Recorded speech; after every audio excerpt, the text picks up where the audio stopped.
Hello everybody, and welcome to part 2 of my Heiniger Saphir dog clippers service. This is part 2. We're going to reassemble them again now, lubrication on them. Sit around and I hope you enjoy watching it. I'm Simon and welcome to Oakside Saddlery.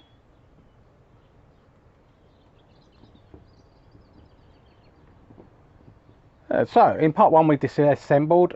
We've got all our parts here, didn't lose the washers, which is quite a bonus for us. We normally end up lopping them somewhere. First part we're going to assemble then is the motor, so we don't need the top, don't need any of that.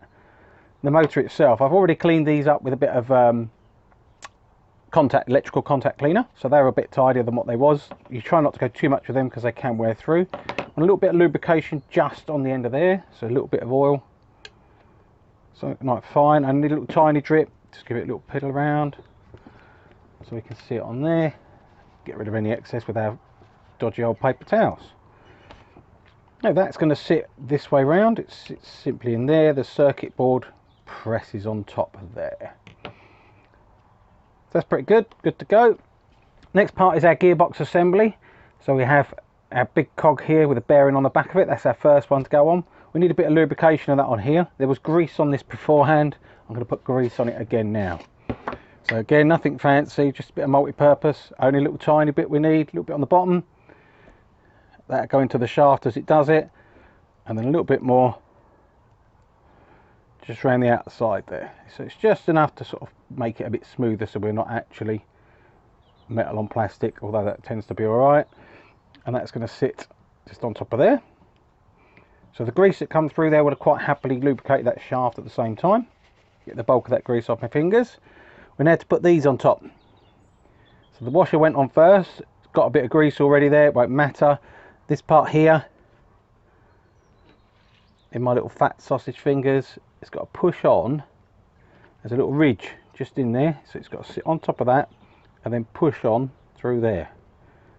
So the entertainments can start. I'm going to brace it down, just push it with the back of the screwdriver, and hopefully, oh, first time, it goes in place and stays there. So now we have our motor attached to our gearbox. At a turn, the lever then. Again, this is going to sit on top of here. Add grease in there. We're going to put a bit more grease in there. Again, nothing major. Just smear it around on the inside there. And a little bit onto there as well, because that's got a pivot underneath it. When it sits on here, it has that foam air filter part on it. So this thing just sits through the top of that. I need to line that up with that, and that. Blimey. So it sits on there somewhere. Try and line it up, just put a bit of pressure on it and sit it down. We just make sure that foam filter is put in place. You can see it's caught up at the side there. So all I'm going to do is just encourage it to where I want it to go. So now we are just sitting inside there. The idea of that is it just lets a little bit of airflow through, seals this hole up and stops the hair getting from the blades into this part. Because you've got grease here, the hair would stick on that quite quickly. So that's the idea of that. Next part is a rubber gasket. The rubber gasket just sits. Notice when I lift that up, it's gone right into the sun, isn't it? Let's bring that back down. Just sits on the two little pins that stick up there, and again, make sure that foam sits in the right place. There was no sun just now. Now the sun's come right out. That's all our main motor assembly finished. The top then, top lid goes on. These tend to sit in slightly at an angle as they first go in, and then you just slide them and push them into place. Again, everything should fit together tight. Don't force anything, don't get your screws in and then tighten them up.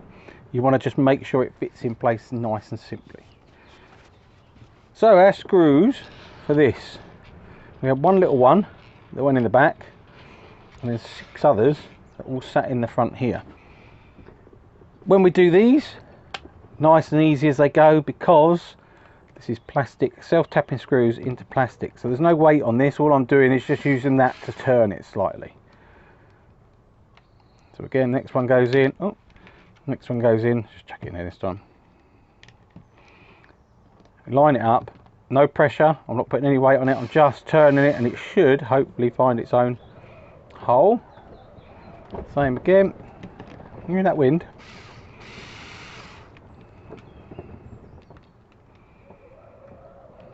Fourth one, a lot of these, isn't there?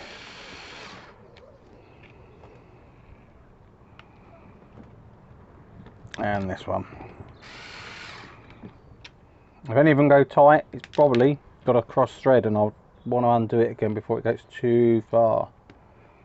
And doesn't want to line up with the hole. There it goes. So once we're in, just going to tighten them up. You notice I'm not actually really putting any weight on that again. All I'm doing is allowing the screwdriver to do the work. Once it catches, just let it turn in my hands. I certainly don't want to try and over tighten any of these. And then the last one, sat down in here. I don't know if it's going to stay on the screwdriver. See if I can get the fat fingers in there. There you go. It's in that point there somewhere. There it is. Get it nice and steady. There it goes. And that's all we want. We don't need to over tighten any of these. They're all going to be nice as it is. I've got a bit of grease still on my hands. I can see it leaving fingerprints everywhere. Look, fresh paper towel. You know, I think I've got a roll of them nearby. So that is our clippers all back together. We can actually test these to make sure they work. Put our motor on. And there we go. So this part here, this should be in one place. It should be sitting in there and held in that bit. So on there's a spring just inside here. It has two little prongs stick out the back of it. Quite often, if people are taking these off, because this is a dog groomers, they probably do get some of the hair out of it. If they don't line them two little tiny holes up there with that spring, what happens is when you clamp it in and tighten it up, it bends them over and breaks them. And that's what's happened to these. Speaking to them, they've got spare parts of these. They have loads of them. So all they want me to do is put this one back on so that they can see how it goes when they come to replace it. They are slightly different, so different designs have a different fitting around here. So if you look at this one, it's nice and sort of set in. I've got another set of clippers here that need doing. I'll probably be in my next video. These ones are inset. They may fit the same, they might not, just depends on what ones they are. So we're just going to try and assemble these together without it all falling apart around me. So that's going to sit there, that's going to sit in there somewhere, and they will sit in there. They probably work. It's just the way the springs works to hold the, or not hold the blade in, but to make it easy for you to put them in and out. So screws again, nice and gentle as they go in, brace them down, little turn. I think I've said before with these, when you tighten these up, don't tighten one right up really tight, just do them up a little bit, and then what you'll find is they will sit square. There's some of them have little lugs like this one has got, others they sometimes twist. I mean, it just affects how your blades sit on it. So what really should happen is that should be locked in. As your blade goes in place and press that down, it would lock that back, so this will push back up here. If it doesn't push back there, it's when your blades can pop out, so you need to be aware. Little tip then, if you get your blades and they have done this when you take them off because you took it off and caught it up, don't panic, don't think it's broken or anything. Just get your screwdriver, put it in through the side there and a little lever, and that will pop it back open again, so you can hook your blades back on there. It's quite common. I've had people say to me, that bit's broken, and when I look at it, I don't know what they're talking about. That's what it is. So, Heiniger horse clippers, Heiniger dog clippers. Could use them on horse, I suppose. They're quite a nice set of clippers. They must work well. This is probably the third or fourth time I've serviced these for my local groomers. They're grooming all the time, so if they're being used all the time, they must be a decent clipper. The batteries last quite well on them. I think you can get the batteries still for them. They're probably quite expensive, but whatever suits, isn't it? So if you enjoyed the video, click that like button. Remember to click that thumbs up. When I can stop doing some horse clippers, and maybe when my hand's a bit better and I can actually stitch again, I'll start doing some more leather work, and we get some more of them leather work videos on there, because that's probably what most of you want. But anyway, have a good day, and I'll see you again soon.